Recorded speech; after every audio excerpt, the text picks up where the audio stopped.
Welcome. Changing সেন্টেন্সের third ক্লাসে স্বাগতম জানাচ্ছি।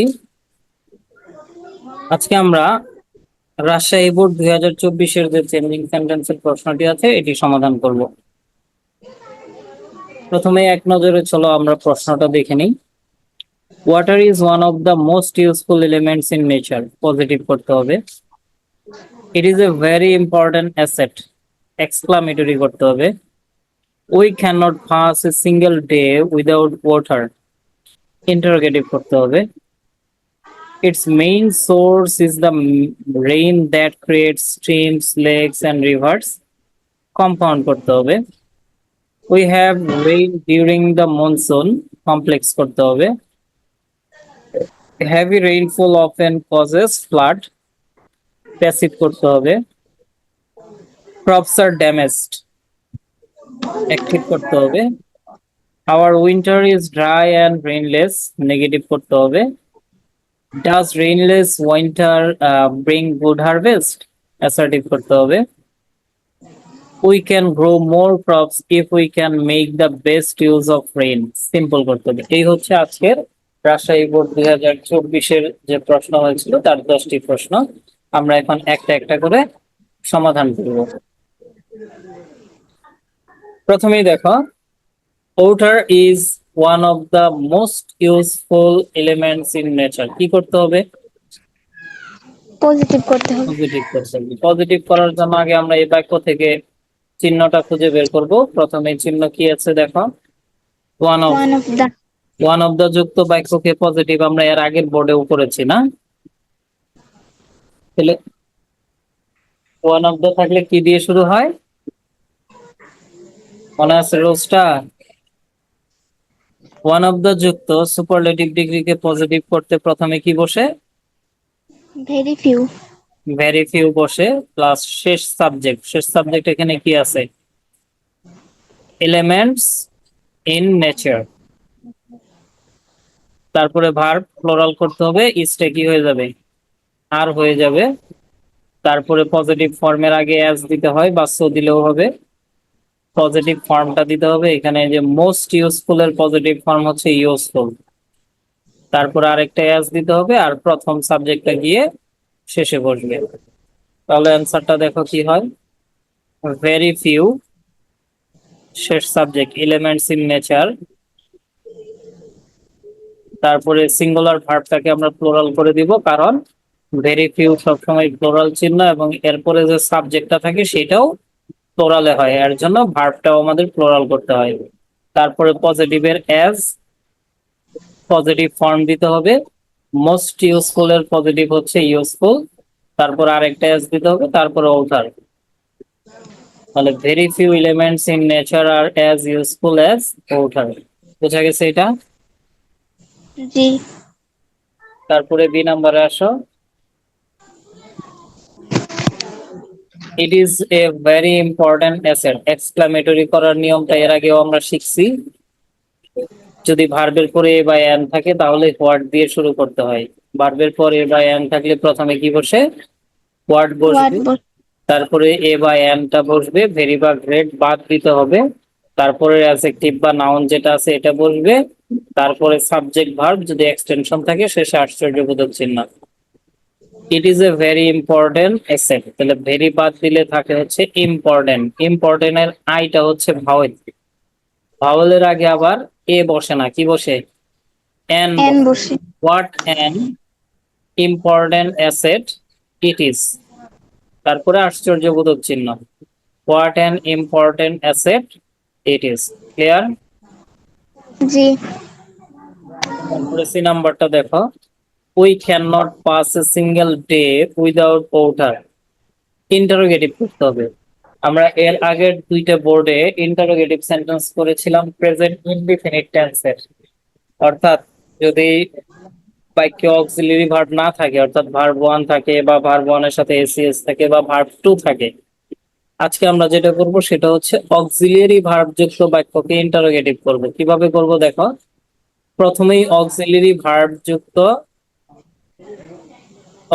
ভার্ব যুক্ত নাবোধক অ্যাসার্টিভ সেন্টেন্সকে ইন্টারোগেটিভ করার ক্ষেত্রে প্রথমেই কি বসবে? অক্সিলারি ভার্বটা বসবে। তারপরে সাবজেক্টটা বসবে আর নটটা কি হয়ে যাবে, উঠে যাবে। এখানে খেয়াল রাখবা, অ্যাসার্টিভ সেন্টেন্সটা যদি হাবোধকে থাকে তাহলে ইন্টারোগেটিভটা হবে নাবোধক। অ্যাসার্টিভ সেন্টেন্সটা যদি নাবোধকে থাকে, এখানে নাবোধকে আছে, তাহলে ইন্টারোগেটিভ সেন্টেন্সটা হবে হাবোধক। এর জন্য কি করতে হবে, নটটাকে উঠিয়ে দিতে হবে। তারপরে ভার্ব থেকে বাকি অংশ বলবে, শেষে ইন্টারোগেটিভ চিহ্ন হবে। তাহলে দেখো অ্যান্সার কি হবে, can we pass a single day without water?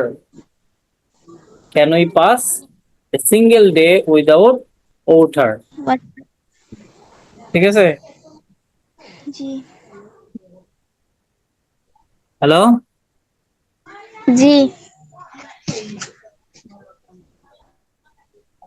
তারপরে ডি নাম্বার আসো, দেখো its main source is the rain that creates streams, lakes and rivers. কি করতে হবে, কম্পাউন্ড করতে হবে। কম্পাউন্ড করার আগে দেখো বাক্যটা কি আছে, ইটস মেইন সোর্স হচ্ছে সাবজেক্ট, এইটুকু পুরোটা হচ্ছে সাবজেক্ট, ইজ হচ্ছে ভার্ব, দ্য রেইন হচ্ছে এক্সটেনশন। তাহলে সাবজেক্ট ভার্ব এক্সটেনশন পাইলাম। এখানে দ্যাট যেটা আছে এটা হচ্ছে রিলেটিভ প্রোনাউন। যদি কোনো নাউনের পরে কোনো হু, হুইচ, দ্যাট বসে ওই নাউনটাকে নির্দেশ করে, ওইটাকে বলা হয় রিলেটিভ প্রোনাউন। আর রিলেটিভ প্রোনাউনের পরেই ভার্ব থাকে, কি থাকে, ভার্ব থাকে। যেমন এখানে ক্রিয়েটসটা হচ্ছে আরেকটা verb, streams, lakes and rivers হচ্ছে এই ক্রিয়েটস এর এক্সটেনশন বা অবজেক্ট। এই কম্পাউন্ড করার জন্য আমরা জানি রিলেটিভ প্রোনাউন যুক্ত বাক্যকে কম্পাউন্ড করার জন্য এন্ড ব্যবহার করতে হয় এবং একটা প্রোনাউন ব্যবহার করতে হয়, তাহলেই তোমার কম্পাউন্ড হয়ে যাবে। তাহলে relative pronoun who, which, that যুক্ত কমপ্লেক্স সেন্টেন্সকে কম্পাউন্ড সেন্টেন্স করতে হলে রিলেটিভ প্রোনাউন উঠে গিয়ে এন্ড বসবে এবং তারপর অ্যান্টিসিডেন্টের প্রোনাউন বসবে। অর্থাৎ অ্যান্টিসিডেন্ট মানে কি, পূর্বপদ। পূর্বপদ জিনিসটা কি, রিলেটিভ প্রোনাউন তার পূর্বের যে নাউনটাকে নির্দেশ করে সেটাকে বলা হয় অ্যান্টিসিডেন্ট, আর ওই প্রোনাউনটা এই অ্যান্টিসিডেন্ট অনুসারেই হবে। তারপরে বাক্যের বাকি সব অপরিবর্তিত থাকবে। কেমন, it's main source is the rain, অর্থাৎ এই প্রথম অংশটুকু কোনো পরিবর্তন হয় নাই। ঠিক আছে, মে রেইন পর্যন্ত, রিলেটিভ প্রোনাউনের পূর্ব পর্যন্ত। এন্ড দ্যাট এর জায়গায় আমরা কি বসাবো, এন্ড বসাবো। এবং এই দ্যাট যে গিয়ে ধরছিল the rain, third person singular number, এটার প্রোনাউন হচ্ছে ইট। পরে ভার্ব থেকে বাকি অংশ বসাবো, তাহলেই হয়ে যাবে। তাহলে its main source is the rain and it creates streams, lakes and rivers. Clear হয়েছে? জি। তারপরেরটা দেখো, we have rain during the monsoon.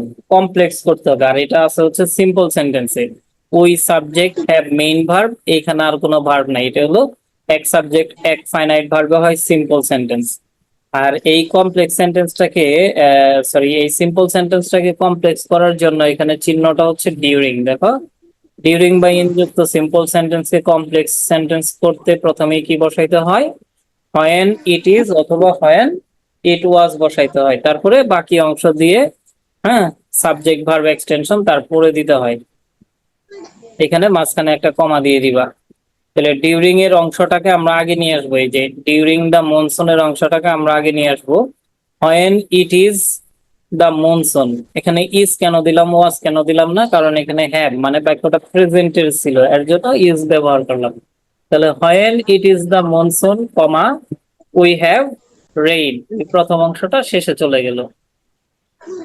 তাহলে আমরা যেভাবে ছিল এভাবেও করতে পারতাম, we have rain when it is the monsoon, এইভাবেও লেখা যেত। তারপরে আসো, heavy rainfall often causes flood. Passive করতে হবে, কজেস আছে এখানে, তাই না? কজেস এর সাথে ভার্বের সাথে এসইএস আছে, আমরা নিশ্চিত যে এটা প্রেজেন্ট ইনডেফিনিট টেন্স। আর প্রেজেন্ট ইনডেফিনিট টেন্স কে কিভাবে প্যাসিভ করতে হয় এটা আমরা এর আগেও শিখছি। প্রেজেন্ট ইনডেফিনিট টেন্স অর্থাৎ ভার্ব ওয়ান অথবা ভার্ব ওয়ানের সাথে এসইএস থাকবে, এটাকে প্যাসিভ করার জন্য এমিজার প্লাস ভার্ব থ্রি ব্যবহার করতে হবে। আর স্ট্রাকচারটা কি, অবজেক্টের subject plus am is are plus verb three plus by plus সাবজেক্টের অবজেক্ট। তাহলে প্রথমে অবজেক্ট ফ্লাড, এটা প্রথমে লিখবা। তারপরে ইজ, অফেনটা হচ্ছে অ্যাডভার্ব, এটার কোনো পরিবর্তন নাই, এখানেই থাকবে অফেন। ভার্ব থ্রি হচ্ছে কজড, কজড বাই, সাবজেক্ট হচ্ছে হেভি রেইনফল, এটা শেষে আসবে heavy rainfall. Clear? Flood is জি often caused by heavy rainfall. বুঝতে পারছো? জি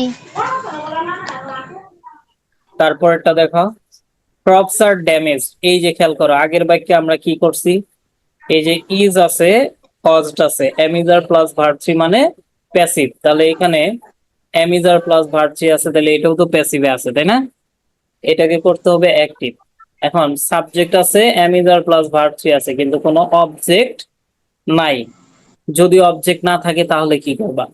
এই বাক্যের অর্থ অনুসারে উপযুক্ত একটা অবজেক্ট ধরে নিলেই হবে। যেমন আমরা এই প্যাসেজ অনুসারে দেখলাম যে রেইন নিয়েই কথা বলা হয়েছে, তাহলে এখানে আমরা কি দিতে পারি? তার আগে দেখো নিয়মটা, এমিজার প্লাস ভার্ব থ্রি যুক্ত প্যাসিভ ভয়েসকে অ্যাক্টিভ ভয়েস করতে অবজেক্টের সাবজেক্ট দিতে হবে। যদি অবজেক্ট না থাকে তাহলে ধরে নিতে হবে, নিয়ে সাবজেক্ট বানাতে হবে। তারপরে ভার্ব ওয়ান বা ভার্ব ওয়ানের সাথে এসইএস দিতে হবে, অর্থাৎ এমিজারটা বাদ যাবে। তারপরে সাবজেক্টটাকে অবজেক্ট বানাতে হবে। বিশেষ দ্রষ্টব্য কি, অবজেক্ট না থাকলে বাক্যের অর্থ অনুসারে উপযুক্ত অবজেক্ট ধরে নিয়ে সাবজেক্ট করতে হবে। তাহলে আমরা হেভি রেইনফলটাকেই ধরে নিলাম। হেভি রেইনফল, এমিজার বাদ, ড্যামেজের প্রেজেন্ট ফর্ম হচ্ছে ড্যামেজ, যেহেতু সাবজেক্ট থার্ড পারসন এর জন্য এস যুক্ত হবে। Heavy rainfall damages crops. তাহলে এটা প্যাসিভ অ্যাক্টিভ থেকে, সরি প্যাসিভ থেকে অ্যাক্টিভ হয়ে গেল।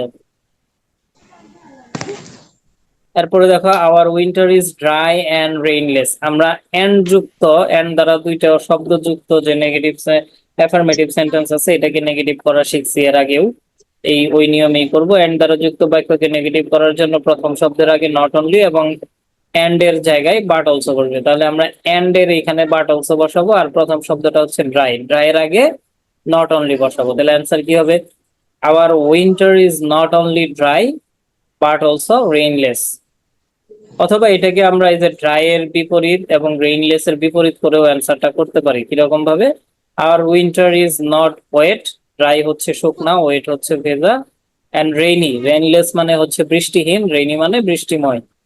তাহলে আমরা বিপরীত শব্দ দিয়েও এটাকে করতে পারবো, তবে সহজ হবে এন্ড এর নিয়ম ধরে করলেই। Our winter is not only dry but also rainless. তারপর এটা দেখো, does rainless winter bring good harvest. এটা হচ্ছে ইন্টারোগেটিভ সেন্টেন্স, এটাকে অ্যাসার্টিভ করতে হবে। অ্যাসার্টিভ করার জন্য কি করতে হবে? এটা বাক্য কি আছে, হাবুদকে আছে না? হাবুদকে জি যদি মানে ইন্টারোগেটিভ হাবুদককে যদি অ্যাসার্টিভ করো, তাহলে এটাকে নাবোধক করে করতে হবে। কিভাবে করবে? ডু ডাজ ডিড যুক্ত ইন্টারোগেটিভ সেন্টেন্স কে অ্যাসার্টিভ করতে প্রথমে কি বসবে? সাবজেক্ট বসবে, তারপরে ডু ডাজ ডিড যেটা আছে এটার সাথে নট বসবে, বাকি অংশ বসবে, এবং শেষে ফুল স্টপ বসবে। তাহলে rainless winter doesn't bring good harvest, এই ডাজটা এখানে চলে আসবে এবং তার সাথে একটা নট বসবে। Rainless winter does not bring good harvest. Clear? জি We can grow more crops if we can make the best use of rain. কি করতে হবে? সিম্পল করতে হবে। সিম্পল করার আগে আমরা দেখি এটা কোন কমপ্লেক্স আছে না কম্পাউন্ড আছে। এখানে চিহ্ন দেখো, ইফ আছে, যে বাক্যে ইফ থাকবে এটা অবশ্যই কমপ্লেক্স সেন্টেন্স। আর এটাকে সিম্পল করাটাও অনেক সহজ। কিভাবে সিম্পল করবে দেখো, ইফ হাবুদক যুক্ত কমপ্লেক্স বাক্যকে সিম্পল করতে ইফ সহ সাবজেক্ট উঠে যাবে, ইফ সহ সাবজেক্ট উঠে যাবে, অর্থাৎ এই যে ইফ উঠে যাবে, উই উঠে যাবে, যদি কোনো অক্সিলারি ভার্ব থাকে সেটাও উঠে যাবে। এখানে ক্যান আছে, ক্যানটাও উঠে যাবে। এরপরে কি করতে হবে? মেইন ভার্ব, ভার্ব ওয়ান এর সাথে আইএনজি বসবে, অর্থাৎ এখানে মেইন ভার্ব হচ্ছে মেক, তাহলে মেকিং এর সাথে আইএনজি যুক্ত হবে। ঠিক আছে? তার আগে আমরা একটা কি দিব এখানে, এখানে একটা বাই ব্যবহার করব। কি ব্যবহার করব? বাই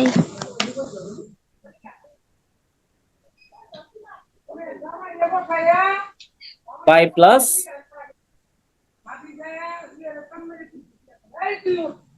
এখানে একটা বাই ব্যবহার করব ভার্ব আইএনজি, অর্থাৎ ইফ সহ সাবজেক্ট উঠে যাবে, অক্সিলারি ভার্ব থাকে না সাধারণত, থাকলে সেটাও উঠে যাবে। তারপরে আমরা কি দিব? উঠিয়ে দিয়ে বাই ব্যবহার করব, তারপরে ভার্বের সাথে আইএনজি যোগ করব, ওই বাক্যের বাকি অংশ দিব। যদি এটাকে আমরা আগে নিয়ে আসি কমা দিয়ে, প্রিন্সিপাল ক্লজ, অর্থাৎ ইফ যুক্ত বা ব্যতীত যে ক্লজটা থাকবে সেটা প্রিন্সিপাল ক্লজ, এটা বসবে। তাহলে অ্যান্সারটা কি হবে দেখো, by making the best use of rain. By making, if উঠে গেছে, উই উঠে গেছে, ক্যান উঠে গেছে, তারপরে কি বসছে, বাই বসছে, আর মেকের সাথে ই উঠাই দিয়ে আইনজি যোগ করছি, মেকিং। তারপরে বাকি অংশ লিখছি making the best use of rain, comma দিয়ে প্রথম অংশটা শেষে লিখে দিছি। চাইলে তুমি এইখানেও শেষের প্রথম অংশ প্রথমে রেখেও করা যাবে এটা। তাহলে অ্যান্সার কি হবে, we can grow more crops by making the best use of rain. দুইভাবেই করতে পারবা তুমি, মাঝখানের অংশ যে শেষের অংশ শেষে রেখে প্রথম অংশ প্রথমে রেখেও করা যাবে, অথবা যেভাবে আমি বলে দিছি যে শেষের অংশটাকে আগে নিয়ে এসে তারপরে প্রথম অংশটাকে শেষে দিয়েও অ্যান্সার লিখতে পারবে। তাহলে আজকের যে 10টা বাক্য ছিল, 10টা বাক্যের রুলস ক্লিয়ার হয়েছে? জি। কোনো প্রশ্ন কোনোটা নিয়ে?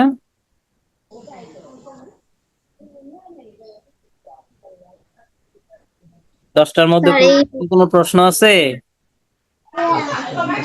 স্যার যে নাম্বারটা আরেকটু বুঝাই দিবেন। যে নাম্বারটা হচ্ছে, ইফ এর দুইটা নিয়ম আছে, একটা হচ্ছে ইফ আবুদক আর একটা হচ্ছে ইফ নাবুদক। মানে ইফ এর বাক্যটা যদি নাবুদক হয়, এখানে যেটা আছে সেটা হচ্ছে ইফ এর আবুদক বাক্য, তাই না? ইফ এর আবুদক বাক্য। তাহলে এই ইফ যুক্ত বাক্যগুলো হয় কমপ্লেক্স সেন্টেন্স। যখন তুমি এটাকে সিম্পল করবা তখন ইফটাকে কি করবা, বাদ দিবা। ইফ এর পরে যে সাবজেক্ট আছে সেটাকে বাদ দিবা।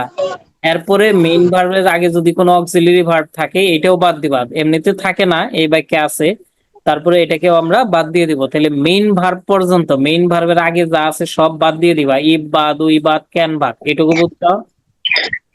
জি। এইটুকু বাদ দিয়ে ছেড়ে কি বসাবা তুমি, ইফ উইটে গিয়ে কি বসবে, বাই। বাই বসবে। এরপরে মেক পর্যন্ত সব উঠাই দিলা, এখন মেক লিখতে হবে। মেকটাকে কি করবা, আইএনজি যোগ করবা, কি করবা, মেকিং, আই। By making. এরপর আর কোথাও কোনো পরিবর্তন হবে না, যা আছে তাই লিখবা, যে বাই মেকিং লিখবা, তারপরে the best use of rain, the best use of rain. কোনো পরিবর্তন হয়েছে? জি না। আচ্ছা, ইফ এর অংশ যখন মাঝখানে থাকে তখন বাক্যে কোনো কমা থাকে না। যখন ওই ইফ এর অংশটাকে প্রথমে নিয়ে এসে পড়বা তখন ওই প্রথম এই অংশটার পরে একটা কি দিতে হবে, কমা দিতে কমা। হবে। দিয়ে তারপরে প্রথম অংশটা হুবহু শেষে লিখে দিবা, কোনো পরিবর্তন হবে না। অর্থাৎ ইফ যুক্ত বাক্যকে কমপ্লেক্স থেকে সিম্পল করার জন্য শুধু বাই প্লাস ভার্ব আইএনজি দিতে হবে, সাবজেক্ট উই ক্যান এগুলো উঠে গিয়ে, সাবজেক্ট সহ ইফ উঠে গিয়ে। এখন ক্লিয়ার? জি। তাহলে এই 10টা বাক্য ভালো করে প্র্যাকটিস করবা। আর এখানে একটা দেখো, সিমিলার এক্সারসাইজ ট্রাই ইউরসেলফ।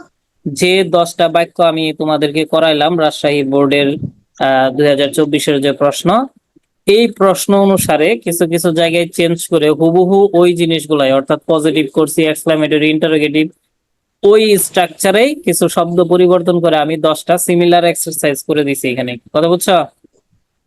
জি। এই সিমিলার এক্সারসাইজ গুলো করে বাড়ির কাজটা পাঠিয়ে দিবা, ঠিক আছে? জি। কথা বুঝতে পারছো আমার? জি স্যার, এগুলো বাড়ি কাজ করে ভালো করে প্র্যাকটিস করে বাড়ি কাজ করে পাঠাই দিন। পাঠিয়ে দিবা। ঠিক আছে, ধন্যবাদ। আজকের ক্লাস এই পর্যন্তই।